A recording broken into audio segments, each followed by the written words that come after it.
Déjà, au niveau de l'absorption, le potassium, c'est un nutriment qui s'absorbe très très bien.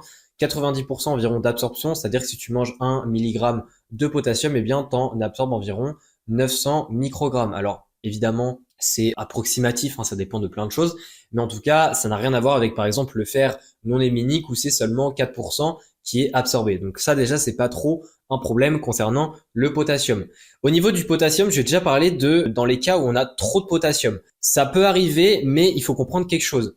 C'est que quand ton corps a trop de potassium, donc par exemple, imaginons tu en amènes trop avec ton alimentation, eh bien ton corps est extrêmement doué en ce qui concerne d'excréter via les urines le surplus de potassium. Et en fait, si ton corps fonctionne bien normalement, tu peux pas être en excès de potassium. Même si tu en manges énormément, eh bien, ton corps va excréter ce qu'il a envie d'excréter et donc au final, à la fin de la journée, eh bien, tu auras juste la quantité de potassium que tu as réellement besoin. Le truc, c'est que si tes reins fonctionnent mal, notamment, ou s'il y a vraiment un dosage qui est beaucoup trop élevé, donc là, c'est plutôt de l'ordre d'une supplémentation et pas d'une alimentation, eh bien, oui, dans certains cas, il peut y avoir des problèmes et donc une accumulation de potassium, ce qui peut devenir très problématique. Encore une fois, ici, je parle dans le cas où les personnes ont des problèmes de reins, c'est-à-dire que oui, les reins sont chargés de l'excrétion des produits, sont en fort lien avec les différentes molécules qui vont être excrétées dans les urines et autres.